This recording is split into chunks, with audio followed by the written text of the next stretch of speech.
Good evening, everyone, and welcome to the Council meeting of the 27th of November 2023. We'll commence by reading the Acknowledgement of Country, and I call upon Councillor Biggar to do so. I acknowledge the Wurundjeri Woi-wurrung people as the traditional owners and original custodians of this land, and pay my respects to their elders past and present, and the elders from other communities who may be here today. Thank you. Thank you. Welcome to tonight's council meeting. Before we commence the meeting, I request that all mobile telephones are switched off, please, or turned to silent. Thank you. The council meeting is being live streamed on the council website so that you can view the proceedings of the meeting and the councillor deliberations and voting. The meeting will also be recorded and made available on the council website as soon as practicable after tonight's meeting. My name is Councillor Felicity Sinfield and I'm the Deputy Mayor of the City of Boroondara. And in accordance with Section 21 of the Local Government Act 2020, the Deputy Mayor must perform the role of the Mayor if the Mayor is unable for any reason to attend a council meeting. And tonight, Councillor Hollingsworth is an apology. So as Deputy Mayor, I will chair the council meeting this evening. I'll start by introducing my fellow councillors. Seated to my left at the horseshoe table around the council chamber are Councillor Cynthia Watson, Councillor Nick Stavrou, Councillor Wes Galt and Councillor Di Gillies. And on the opposite side we have Councillor Gary Thompson, Councillor Jane Addis, Councillor Susan Biggar and Councillor Victor Franco. I also acknowledge in attendance this evening our Chief Executive Officer, Mr Philip Storer, seated to my right, as well as our Manager of Governance and Legal, Mr Brian Wee, seated to my left. There are many other officers in attendance this evening and they will be introduced as required. I'll now move to apologies. Mr Wee, other than Councillor Hollingsworth, are there any apologies for this evening? Through you, Madam Deputy Mayor, Councillor Park is also an apology this evening. Thank you. That brings us to item 1 on the agenda, which is the adoption and confirmation of the minutes of council meetings held on both the 9th of October 2023 and the 23rd of October 2023. Councillors, can I please have a motion to adopt and confirm the minutes? Councillor Galt. So moved, Chair. Thank you. Councillor Gillies. Seconded, thank you. Thank you. Councillors, is there anyone opposed to that? I'll then put that to the vote. All those in favour? I declare that carried. Thank you. That brings us to item 2 on the agenda, declaration of conflict of interest of any councillor or council officer. Councillors and council officers, are there any conflicts of interest that you wish to foreshadow for any matters on the agenda tonight? It appears not. Item 3 brings us to deputations and presentations, petitions and public submissions. Mr Wee, are there any deputations, petitions or public submissions this evening? Through you, Deputy Mayor, Madam Deputy Mayor, there are no deputations, petitions or public submissions listed on the agenda this evening. However, I understand that Councillor Franco would like to present a petition to Council. Mayor, thank you. Can I ask, before I speak to that, I just wanted to ask a question of clarification about process in relation to the minutes. Given that a councillor that wasn't present at the meeting seconded the minutes, is that problematic? It's fine, Councillor Franco. You don't have to be present at the meeting to either move or second the adoption. Okay, thank you. Thank you. So that brings us to an item that I understand you wish to bring to us, Councillor Franco, and I understand you have a petition this evening. But just before you commence and speak to that, can I draw your attention, please, to section 57.3.2 of our governance rules, which is in Division 9, which states that you need to confine yourself to a statement of the persons from whom it comes, the number of signatories to it, and the material matters expressed in it, and the text or request of it. So you can't speak to the merits or such arguments in relation to that. So if you would like to mention the petition that you wish to raise. Thank you, Mayor. I am delighted to bring to Council a petition from 500 persons, some 200 of whom are Boroondara residents. The petition is consistent with the federal government's change allowing councils to have greater flexibility in determining on which day we hold citizenship ceremonies, particularly in relation to January 26, Australia Day. And the petition, the subject of the petition is citizenship ceremonies and other council actions on and in respect of January 26.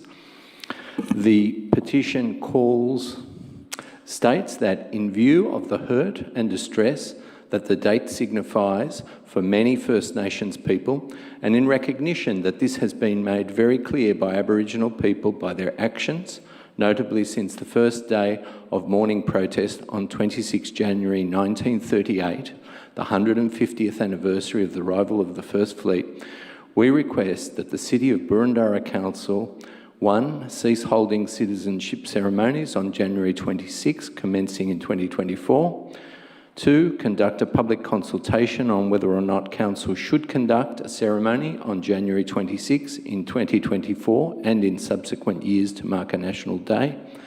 3. Consult with the Wurundjeri Woiwurrung Cultural Heritage Aboriginal Corporation as to whether Council should support any other ceremony on January 26. For example, to mark the sorrow and suffering of Aboriginal people because of and since their country was taken from them, and their survival, resilience and healing despite it, and or to lower the Aboriginal flag to half-mast on that day, and or to host an annual community event on another day to recognise and celebrate First Nations peoples and reconciliation in the Boroondara community. And finally, 4th, subject to the result of the public consultation, write to the federal government advocating for a new national day to replace January 26. Thank you. Thank you, Councillor Franco. Councillors, I'm in search of a motion in search of somebody to move the motion as appearing on the screen behind me, to receive and note the petition, and note that the petition will be referred to the relevant director for consideration, and to advise the first named signatory to the petition that they will receive a response from the Mayor in due course advising of Council's action. Councillor Biggar. I'm happy to move the motion on the screen. Thank you. And Councillor Franco? I'm happy to second. Thank you. Is anyone opposed to the motion? It appears not. I'll then put that to the vote. All those in favour? Declare that carried. Thank you. That brings us to item 4 on the agenda, informal meetings of councillors. Councillors, is anyone prepared to move a motion in relation to informal meetings of councillors as appearing on the screen? Councillor Addis. I'm happy to do so, as is in our documents. Yep. Yes, the abridged version is on the screen behind me, it appears. Councillor Biggar? Yeah, I'm happy to second that. Thank you, councillors. Is there anyone opposed to that? It appears not. I'll put that to the vote. All those in favour? I declare that carried unanimously. Thank you. That brings us to item 5, public question time. Council encourages the submission of public questions prior to 12 p.m. on the day of the meeting. Questions submitted prior to 12 noon will be provided with a detailed verbal response, as well as a response in writing. Those submitted after 12 p.m. will receive a verbal response if possible, but will otherwise be taken on notice for a more comprehensive written response to be provided in due course. Mr Wee, do we have any public questions this evening? Through you, Madam Deputy Mayor. There were 5 questions submitted by 3 people before 12 noon, and there were 3 questions submitted by 2 people after 12 noon. Thank you very much. So we'll work through those questions, and the first 2 questions were submitted by Mr John Friend Pereira. The first question, the subject is engagement with Victoria Police, and thank you for your question. This question is allowed in accordance with Chapter 2 of the Governance Rules, and the question reads as follows. In the Age of 3 November 2023, it was reported that there would be a reduction in the hours that Camberwell Police Station will be open, with the Ashburton Police Station permanently closed during the 8 hours per day that the Camberwell Station will be closed. Residents in the Ashburton area will be 7.5 kilometres from the nearest 24-hour police station. Has the City of Boroondara had any discussions with Victoria Police to ensure an effective policing service to Ashburton in light of this reduction in hours at Camberwell? I call upon the Director of Community Support, Kate McCaughey, to respond to this question, please. Thank you, Chair. In relation to the first question, matters of local community safety, such as pedestrian and road safety, are regularly raised with VicPol, who are members of our quarterly Boroondara Community Safety Advisory Committee. However, this matter has not been raised at this forum, and Council has not had discussions with Victoria Police about policing in Ashburton in relation to the reduced hours of Camberwell Police Station. In terms of question 2, in 2021, Council was informed by Ms Victoria... McCaughey, if I can just stop you there. I haven't read question 2 yet. Apologies. We might get to that in a second. Thank you, Chair. Thank you. So thank you, Mr Friend Pereira, for your question, your first question, and you'll receive a written response in due course. And we'll now move to the second question submitted by the same person, and the subject is the same, engagement with Victoria Police. And once again, this is allowed in accordance with Chapter 2 of the Governance Rules. And the question reads, given the closed status of the Ashburton Police Station and the long-term underutilisation of the land it is on, has the City of Boroondara had any engagement with Victoria Police about this site to determine how it can be best utilised to meet the needs of the community? And once again, I'll call upon the Director of Community Support, Ms Kate McCaughey, to respond. Thank you. Thank you, Chair, and please excuse my earlier enthusiasm. In 2021, Council was informed by Victoria Police of discussions it was having with community organisations about the future possible use of the former Ashburton Police Station. These discussions did not progress. Ashburton is well serviced by community facilities and services, however, and these, just some examples of council services and facilities include the Ashburton Library, the Ashburton Community Centre, Alamein Neighbourhood and Learning Centre, which was recently redeveloped, and Men's Shed, the Craig, which includes a neighbourhood house and kindergarten, and maternal child health, Ashburton Pool and Recreation Centre, CamCare in Y Street, which was recently renewed by Council and provides community support services, San Marinda, recently redeveloped by Council, which includes a community centre with social activities, and a range of community sporting facilities, including bowls, football, soccer and cricket. Policing in the Ashburton area and the future use of the former Ashburton Police Station are matters for state government.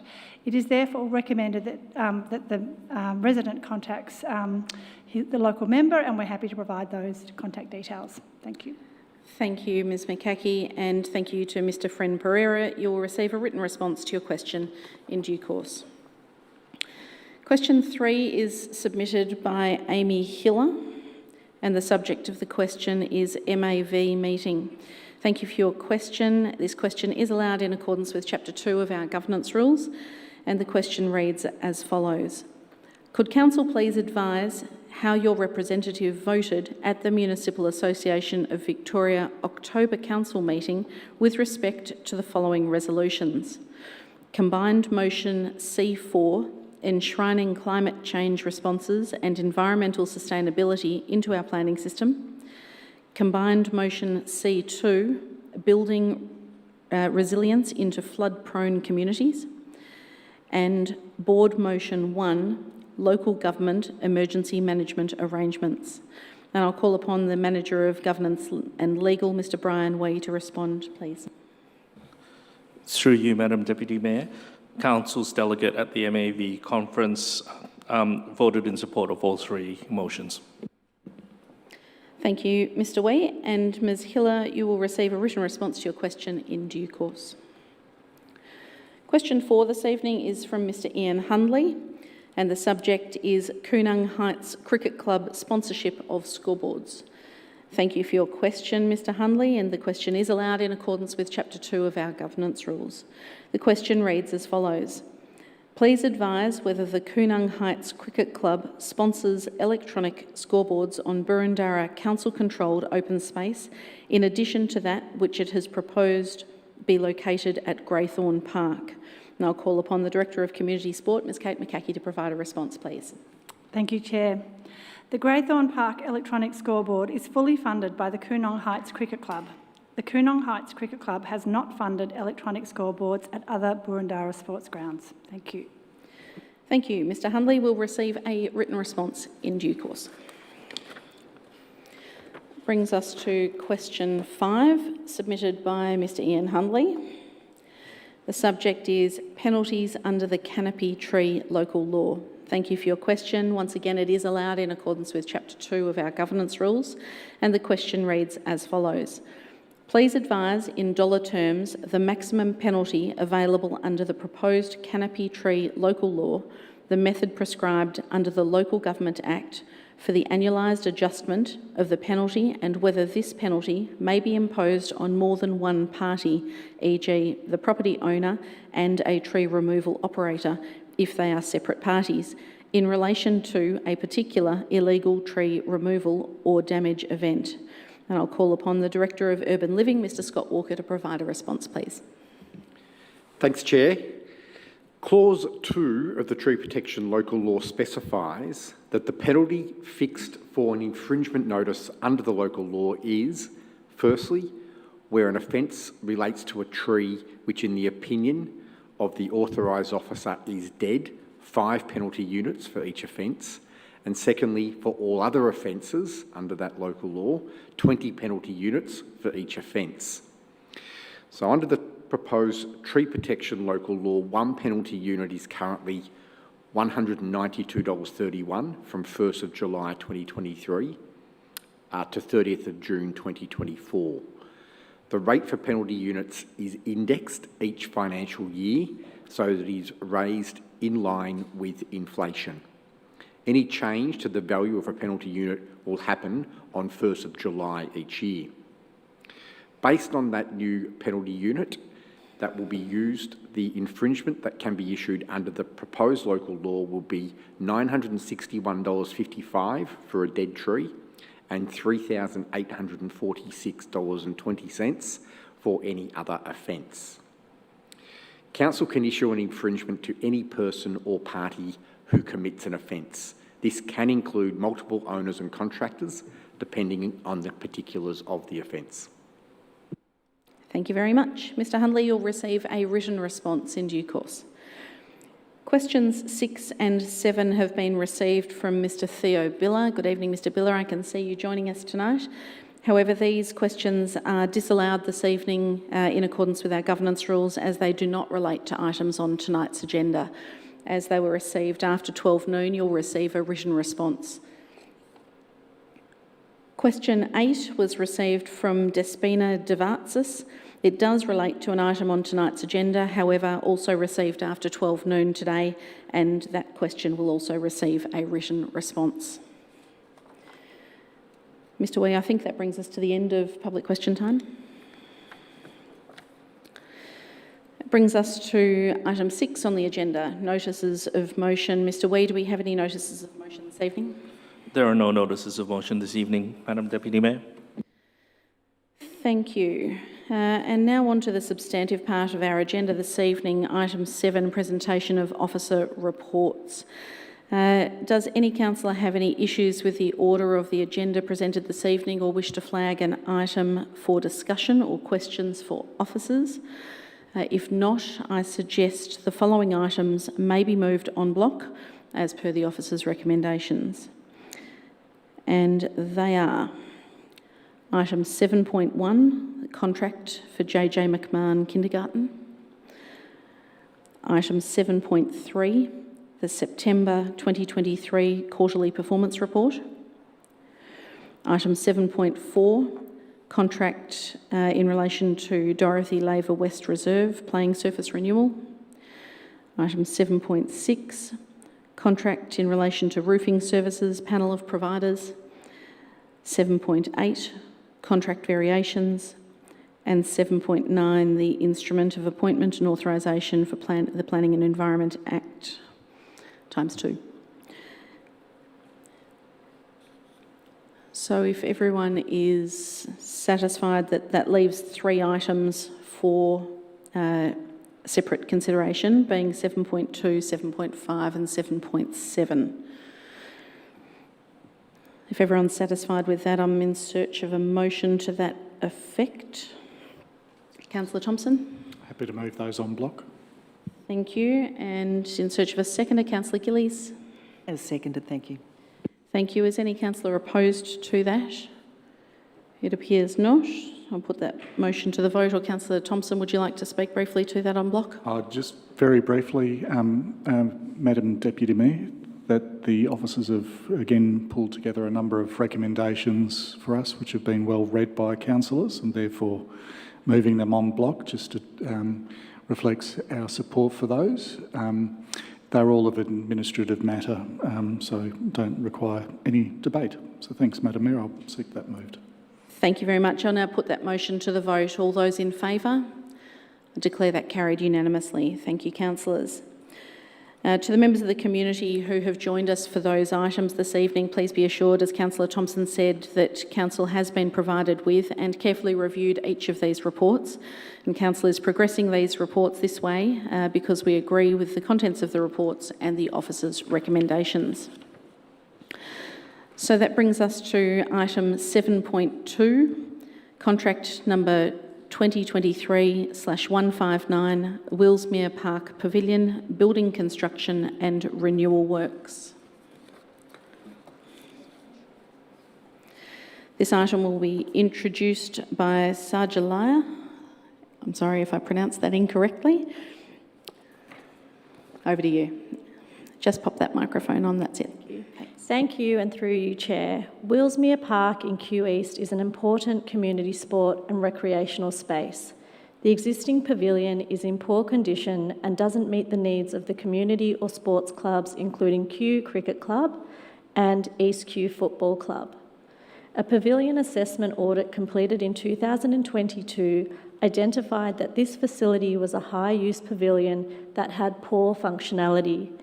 The proposed works have been guided by the functional provisions included within Council's pavilion policy and Council's commitment to diversity, inclusion and participation principles to encourage underrepresented groups to participate in sports and recreation. The building works will realise a major renewal and refurbishment to the existing building. It is proposed to upgrade the facilities in the existing pavilion building, including the change rooms to the public and the public toilet. It is also proposed to build 2 new fit-for-purpose pavilion buildings in front of the existing pavilion, interconnected by decking for a seamless access throughout the pavilion hub. Together, the upgraded pavilion and 2 new pavilion buildings will improve accessibility and better meet the needs of the community. Council included funding in previous financial year's budgets to commence consultation and design for renewal and upgrade works for the pavilion. Funding has continued through the current financial year and has also been forecasted into the financial year of 2024-25 to enable the delivery of the works. This report seeks to award contract 2023-159 for the renewal and upgrade works of Willsmere Park Pavilion to Peach Construction for a lump sum of $3,870,692 excluding GST. Pending the award of the contracts, works are anticipated to commence early 2024 and are to be completed by mid-2025. The officers make a recommendation for Council to award the contract as per the Council report. The detailed recommendations are displayed on the screen. Thank you very much. Councillors, are there any questions for officers? Councillor Biggar. Yes, I do have just a couple of questions. Thank you so much. It seemed that in a couple of places in the report it noted the strong opposition by the community, so I was just interested to know how the design, I suppose, had changed in response to those community concerns and whether the community was involved at all in that redesign. Yes, thank you for your question, Councillor. So initially we went to community consultation towards the end of 2022, where the initial design was a long pavilion building at the street frontage, so it did actually block sight lines of some of the community houses that are on Willow Grove. After renewing their feedback and taking it on board about visibility, sight lines, visibility to the playground. We then worked with our architects, Bowers, and redeveloped the existing pavilion location, which sits in front of the existing pavilion. The new pavilions sit in front of the existing pavilion. So with that, we took into account the sight lines to not be as affected, the open space to be preserved, and visibility to the playground at all times. If I might. And so those were the three that you just mentioned, were there three concerns, basically? Those were the main concerns that were raised from the community in the first round. We then went to a second round of community consultation early this year with the new design and received quite positive feedback. Great. So you're confident that the redesign has addressed the community's concerns? Yep, I'm positive that the redesign does address all of the concerns of the community. Wonderful. Thank you so much. Thank you, Councillor Biggar. Councillor Stavrou. I have no questions, Madam Deputy Mayor, just foreshadowing a motion. Noted. Thank you. Councillor Galt. Thank you, Chair. I'm really picking up where Councillor Biggar started off. I had a similar question, but I noticed in the report that when you redesigned the building, you went out and consulted with sports clubs. Did you actually go back to the broader community and residents in the area, and did they sign off on that design?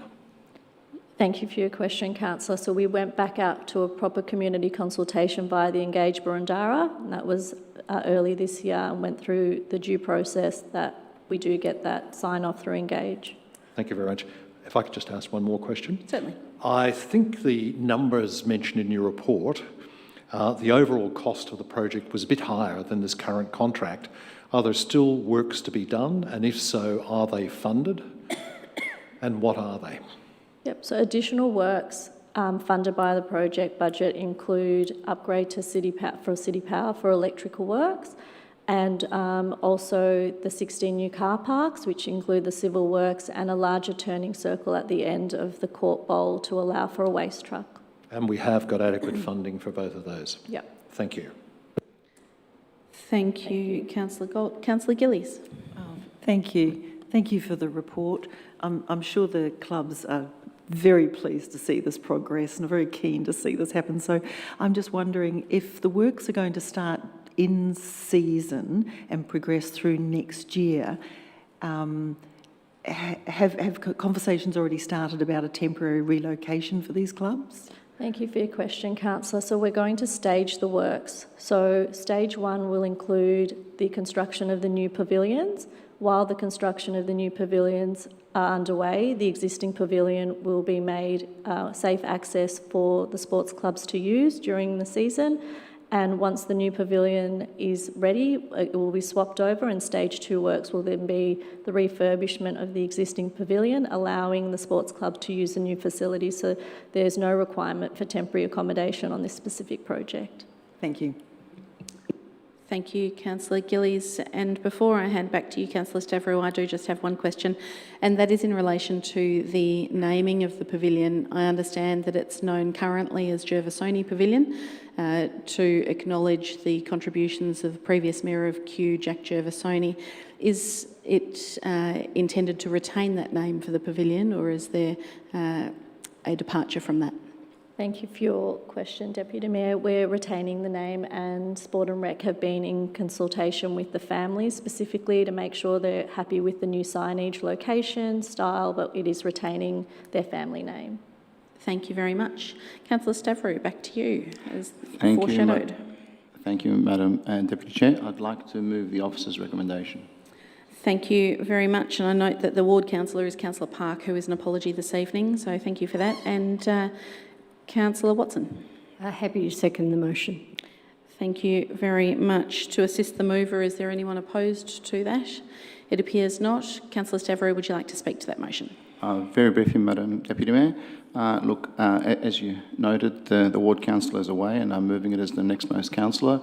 It's really a continuation of the work that we've been doing across the municipality on pavilions, and to include such good things as more community involvement and also female participation in sports. And I think that's another great addition. Thank the officers and the questions by my fellow councillors that highlighted how much community consultation plays a role to ensure that local knowledge gets incorporated as well. I'll leave it at that. Thank you, Councillor Stavrou. Councillor Watson, I note that the motion's not opposed. You're happy to put it to the vote? No worries, I'll now do so. I'll now put that motion to the vote. All those in favour? I declare that carried unanimously. Thank you, councillors. Thank you, officers. Thank you. That brings us to item 7.5 on the agenda, the Tree Protection Local Law Update. This item will be introduced by Mr Chris Spencer, Team Leader of Urban Planning and Forestry.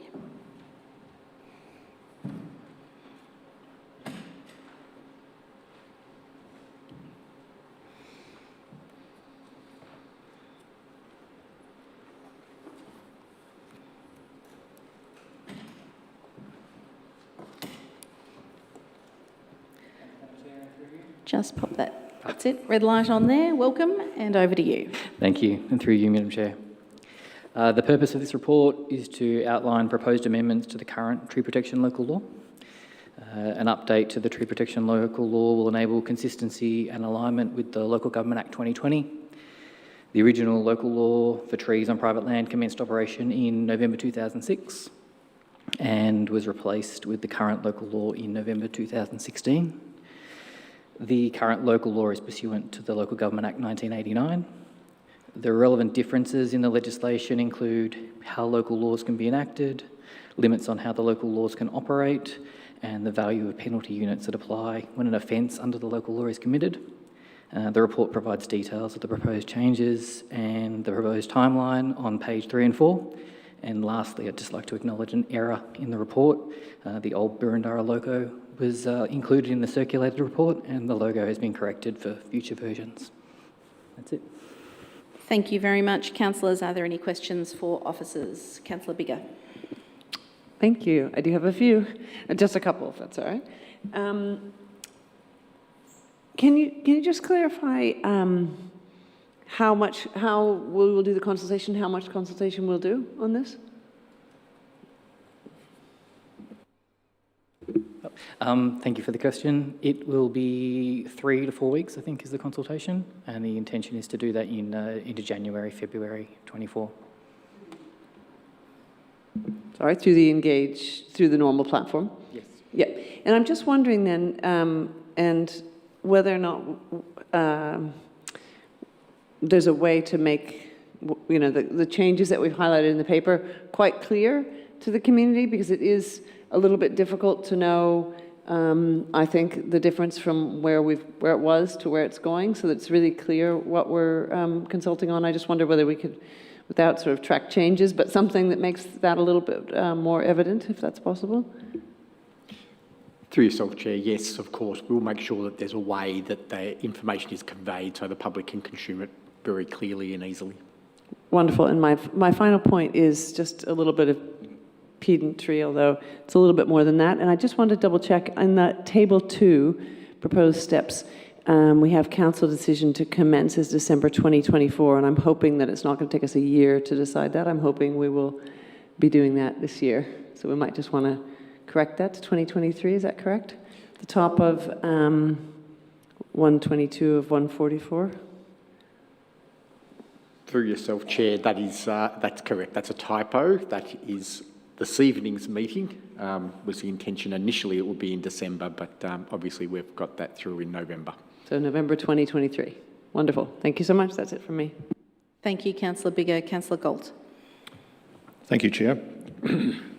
With regards to the applications for removal of trees, I presume since there was applications, all of the trees applied for removal were either significant or substantiated canopy trees. Is that correct? Yes, that's correct. Okay, if I may ask another question. 60% of 1,000, approximately 600 trees, is a lot of trees. I'd be keen to get an idea of why council would permit 600 canopy or significant trees to be felled within a year. I'd just be interested to know roughly the sort of things that you give permission for removal on. Thank you. Sure, thanks for the question. Through you, Chair. Look, 60% are permits. Most of those are based on tree condition, so things like tree health, tree structure, size. We do get a lot of applications where 5 or 6 trees are applied to be removed on a private property. A lot of them are weed species, small trees that have, declined over time. Other things that are often permit tree removal are things like damage to property, where they've provided supportive evidence, structural engineers reports, plumbing reports and things like that. Thank you. Thank you, Councillor Galt. Councillor Biggar? Yes, you may.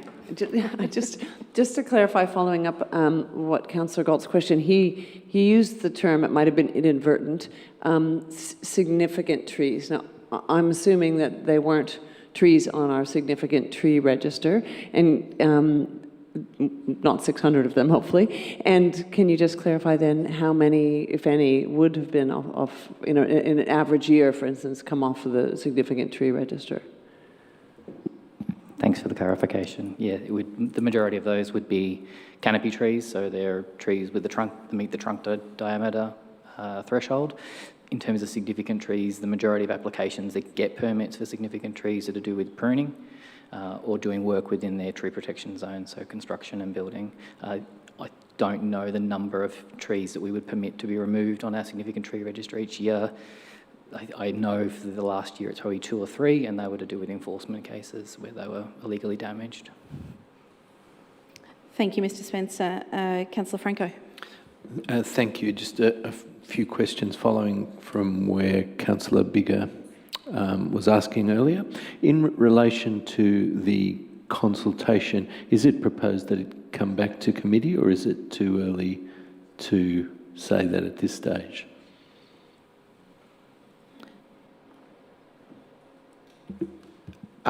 Through yourself, Chair, the normal process would be for exhibition and consultation feedback to come back to a services delegated committee so that any submitters can speak to their submissions. So that would be the usual practice, and that's what's intended in this case. And I'm not sure if the response to Councillor Biggar addressed this. We're moving into the Christmas holiday period. Is it proposed to go before or after or on either side? Again, through yourself, Chair, no, the intention is to commence at the end of January. So there would be consultation during February after the school holiday period has finished. And in relation to the penalty amount, I was scribbling some notes as I was listening to your answer to the question from Mr Hundley. Could you confirm, so the maximum penalty amount at the moment is some 2,000? I was trying to bring it up, but I can't bring it up. So what would be the maximum penalty amount under the new local law? Through yourself, Chair, the current penalty amount is currently $2,000, as I understand it. That does not increase with CPI at the moment. The new penalty under the new local law, once we update it in accordance with the 2020 Local Government Act, will be $3,846.20, and that will increase with CPI on 1st of July each year. And a final question. One of the issues that has also been raised with many councillors has been the appeal mechanism that we have. Will members of the public be able to submit their views, concerns, or otherwise in relation to the appeal mechanism? And in that regard, I couldn't see details of the appeal mechanism identified in the draft local law. Through yourself, Chair, there is no proposed change to the appeal mechanism in the update to the local law that we're putting forward for you this evening. So that will remain as is and is currently contained within the tree protection local law. Further question, but there's nothing precluding members of the public from putting their views to us, is there, in relation to the local law? We're putting the local law out as a whole, not just some selected segments of it. Isn't that correct? Through yourself, Chair, This is a review of the local law. However, as outlined in the report, this is primarily a focus on an update to bring it into line with the 2020 Local Government Act. So that is the approach and purpose of this update. Mr Storer. So I just confirm through Mr Walker that it's possible for a person to make a submission in relation to any aspect of the local law and for us to consider it even though that might not be the focus as we see it. That's correct, absolutely. Thank you, Mr Storer. I appreciate that clarification. I think it's appropriate that we do accept submissions irrespective of what aspect they address of the local law. Thank you. Thank you. It appears that there are no further questions at this point. Thank you, Mr Spencer and Mr Walker. Councillors, I'm in search of a motion. Councillor Thompson.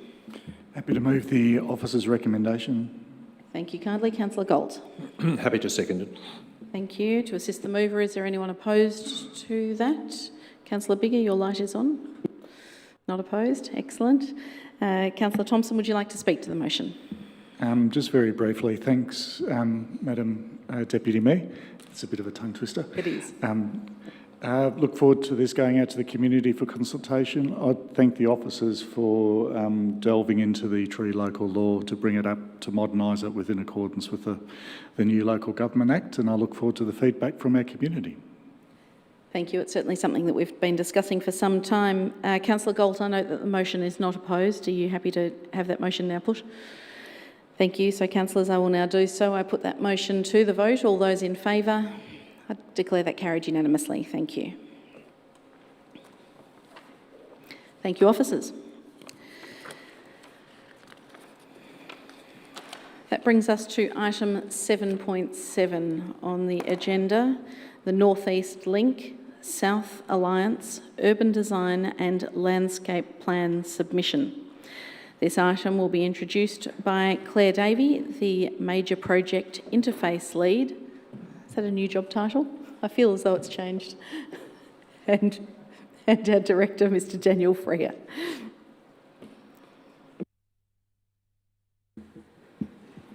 Thank you, and through you, Madam Chair. Councillors, thank you for your time tonight. So the report presents Council's draft submission to the Eastern Freeway Upgrades Burke Road to Tram Road Urban Design and Landscape Plan, or UDLP, for your consideration and endorsement. The UDLP covers the area from Burke Road to Tram Road, as the name suggests, encompassing the Eastern Freeway and parks and reserves on both sides.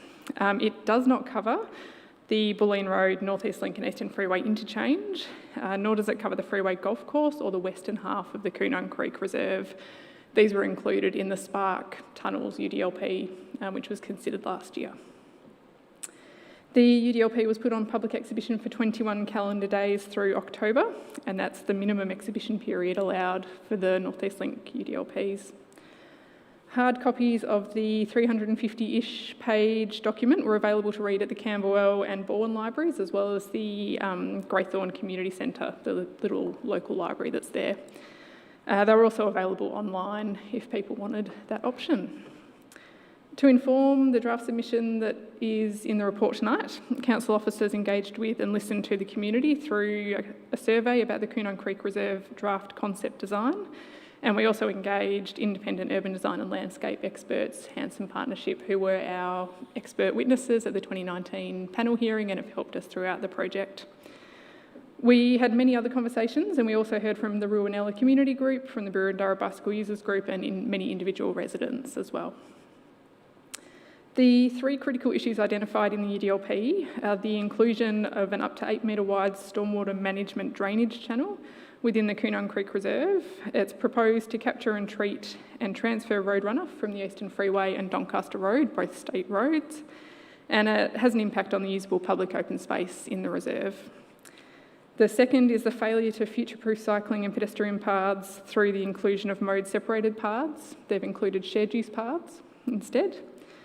And the third critical issue is the inclusion of a support mound rather than piers for the reimagined Estelle Street Bridge within the Coonung Creek Reserve. The mound further severs access through the reserve for our community. So these and other issues, along with opportunities, we're not always negative, have been documented in the draft submission for your consideration and endorsement. And I do just want to take 2 seconds to thank all the officers that were involved in this. It was a mammoth effort to review, and it's our job, but it was still a mammoth effort to review the documents and to get the submission up to you tonight. Thank you. Thank you, Ms Davey.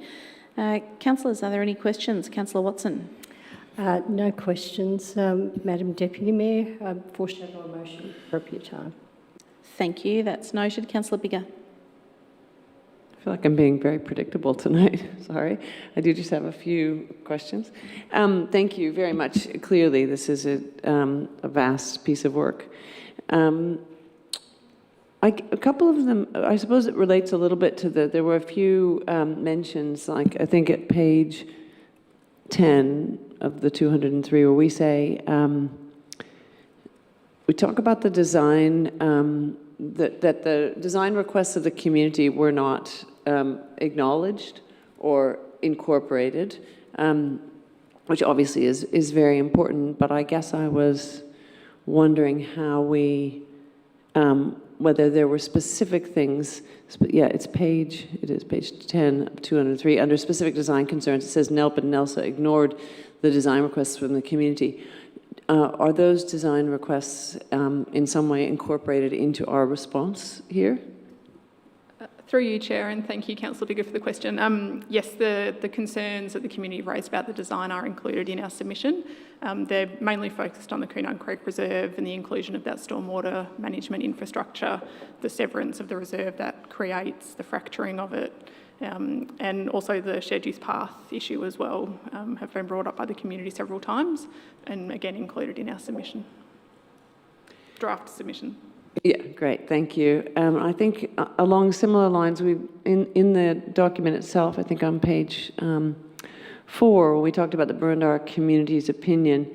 Again, so that's come from, so the feedback that we're talking about, and what we're saying, for instance, I think further down, actually on page 4, we say that the Burundar community, our residents and visitors strongly support our positions. Is that on those specific issues that you've just mentioned, and that we have that data based on our survey results? Are we pretty confident about that? Through you, Chair, yes, that's correct. That statement comes from the Coonung Creek Reserve Draft Concept Design Community Engagement and Consultation Report and project as well. So it's fully supported by the community. Great. I don't think I have any more questions. Thank you so much. Thank you, Councillor Biggar. Councillor Watson. Ready to move the motion, but not quite as printed, Madam Mayor. I have a few alterations that I'd like to make, just of very minor nature. Certainly. I think governance is in a position to make those adjustments. Thank you. So, yes, thank you. That's the ones. Right to the state government in 3, and the same in item 4. So I think that is the motion I'm happy to move tonight. Thank you very much. I'm in search of a seconder. Councillor Thompson. Happy to second. Thank you. To assist the mover, is there anyone opposed to that? It appears not. Councillor Watson, back to you. Thank you, Madam Deputy Mayor, and also noting that this is an item of significance to Council, and note that there may be others here who would like to speak to this motion. Thank you to first of all, thank you to the officers for the incredible work that you do in pulling this together. It's involved a significant amount of council resources over time, and it's been absolutely wonderful to have consistency in staff who have been working on this project. And so thank Claire Davey and Jim Hondrakis for just the wonderful work that they do in this space. So thank you. There are a couple of things that I want to draw out tonight and get into the public realm. I won't repeat the concerns brought by Ms Davey tonight. I want to raise a few others, and these concerns really jumped out to me in the reading of the officer's report. The first is the lack of care and attention given to the revitalisation of the land after construction. As a representative of the Burundara community, that has been a great concern to our residents, and it's very, very concerning that our officers are bringing us reports to say that the responsible authority delivering this project is exhibiting these behaviours, lack of care and attention to the revitalisation of the land that must change. The second concern that I want to talk about is the lack of consistency with the North East Link urban design strategy. Again, a project of this scale and nature requires a certain amount of trust to be given in the authorities who deliver these projects, and lack of consistency undermines public trust. So again, I call that out as a deficit with the state government's approach to this project. The third is the lack of consistency by NELP, North East Link project, in observing the requirements of MOUs that we enter into. That, for people who don't know what the acronym means, is a memorandum of understanding. Again, that undermines trust between us as a responsible authority who have obligations to our community, as well as undermining the relationship that we have with the North East Link Authority. So I commend the officers' report and the recommendation on the screen, and urge my colleagues to support the motion as presented tonight. Thank you. Thank you, Councillor Watson. There are no further lights on, but Councillor Thompson or any others, did you wish to speak to the matter? No, it appears not. Can I just note as an administrative matter, and it won't change the intent of the motion, but just to Councillor Watson's point that perhaps some of those acronyms be expanded so that that is clear, both NELP and MOU, and I'm sure that officers can deal with that administratively. So there being no... I support those changes. Thank you, Madam Deputy Mayor. Councillor Biggar. Yeah, thank you. Couldn't resist. I did want to actually echo Councillor Watson's points about the, about the size and scale and importance of this work. It's a project that's going to have an impact on all of us in Burundara, but particularly those in the north of the city for many years to come. And I think it is a really great opportunity to get that mode separation, and it's a shame that has not been that has not been addressed and really needs to be addressed. It's the right opportunity, it's the right time, it's really, really important. And the other thing I just want to call out is it is disappointing to see that it seems like there's a lack of, as was called out in our report, of proper overshadowing modelling, and also even just the proper visualizations of what this urban design vegetation is going to look like. We know that when you take out thousands of trees, showing a picture of what it will look like in 25 years is really not a reasonable representation of how this will impact the lives of people who are going to be living there with such an enormous loss of vegetation. So I think that's a concern, and I do appreciate that all of those things were called out in this report, and I think it's really incumbent on us to speak strongly on an issue like this for people who are going to be significantly affected by this work. So thank you also again to the officers. I hope that you'll be able to get a bit of sleep after this. Thank you, Councillor Biggar. Councillor Franco. Thank you. I won't repeat the points. I agree with Councillor Watson very strongly, and with Councillor Biggar. I'm very supportive of what the work the officers have done. Thank you. Thank you, Councillor Addis. Somewhat similar lines, really, to thank Ms Davey and the team. It's an extraordinary amount of work, and I think is a real reflection of the care and attention that you have paid to the desires, the wants of the community. And the respect you've shown to them in listening to their concerns.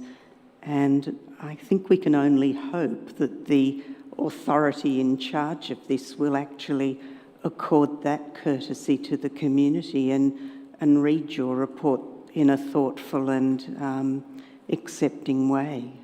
So just a thank you to you for all the work you've done.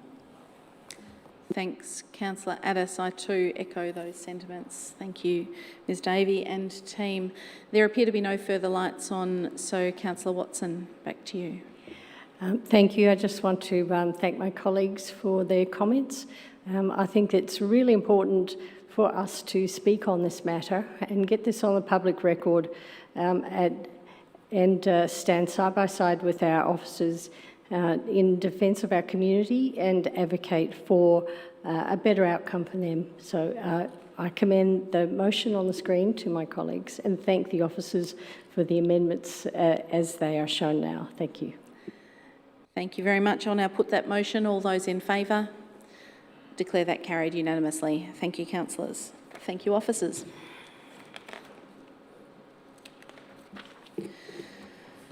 That brings us to item 8 in our order of business this evening, which is general business.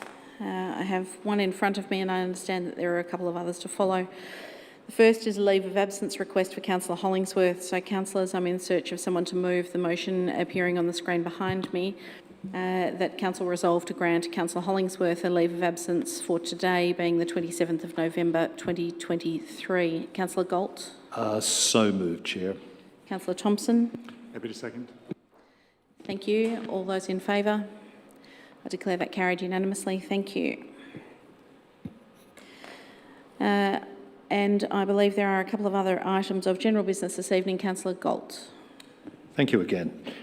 Just a couple of things to mention tonight. Last week in the Electrify Boroondara group meeting, we went through all the feedback we got on the expo, and just to feedback to this council that 86% of respondents believed that the whole event was excellent and very good. But interestingly, it was perceived by quite a few to be a Boroondara Council initiative and congratulated us for it. So I accepted that. My second item, if I may raise tonight, is Councillor Biggar and I had the great honour at the weekend of sticking medals around the neck of rowers at the head of the Yarra. And 1,200 rowers from right up and down the east coast of Australia. I understand there was more boats came from Queensland than Victoria. And so quite an astounding event in itself. But I raise it tonight to say the pontoon was magnificent. As a rowing father of many years, I've never worked on such a good pontoon. It's superb. Thank you. Thank you, Councillor Galt. Councillor Watson. Thank you, Madam Deputy Mayor. I'd like to, with the indulgence of my fellow councillors, talk about the key highlights from the Boroondara Stedford 2023. Councillors, the Boroondara Stedford is an event that's very dear to my heart, and it's with great pleasure that I share with you some of the highlights of this year's Stedford. So this year we had record registration numbers again, with 1,279 competitors registered, and meaning the Boroondara Stedford has had a 27% growth rate since 2022 and a 70% growth rate over our pre-pandemic numbers. So we are going from strength to strength. We've also had record participation numbers. We've had 2,356 individual performers take to the stage across 1,161 adjudicated performances, making this the largest Boroondara Stedford ever. Quite a mammoth undertaking from staff and volunteers, and may I just note, our volunteers are so enthusiastic. In fact, they're ringing up Adam and saying, what can we do? Like, the Stedfords are not even on. And they would turn up to the events, not needed, but they just want to be there to help just in case. So our volunteers are just a treasure.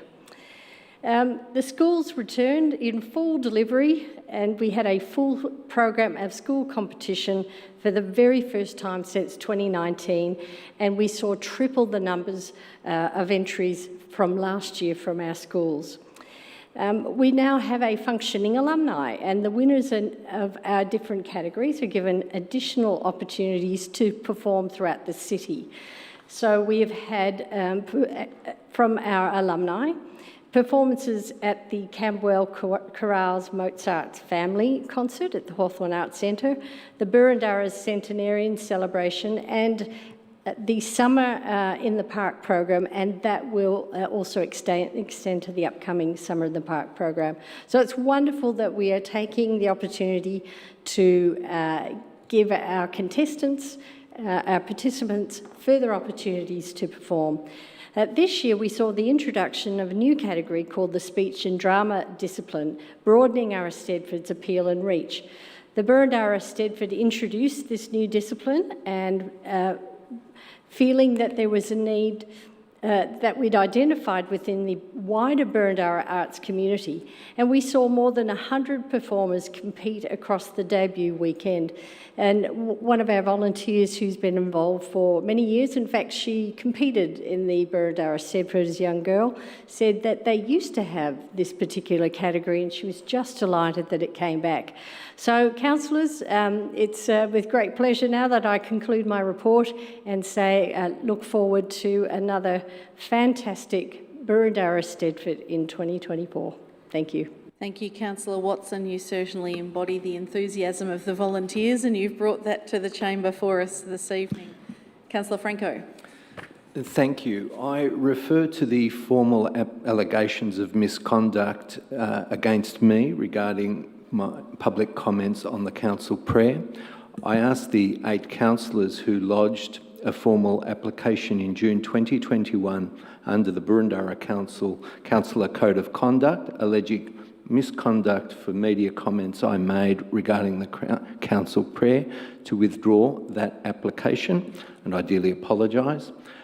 That this application has been looming over me for 2 years and remains there. I consider it unacceptable that it's left there in that place.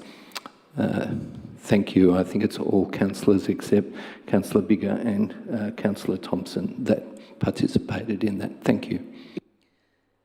Thank you. It appears that there are no further lights on. That brings us to item 9, urgent business. Are there any items of urgent business this evening? It appears not. Confidential business, item 10. Are there any items of confidential business this evening? I'm not aware of any such items. That therefore brings us to the close of the meeting. So thank you to all of those who have joined us online this evening and in the gallery tonight. I now declare the council meeting closed at 7:40 p.m.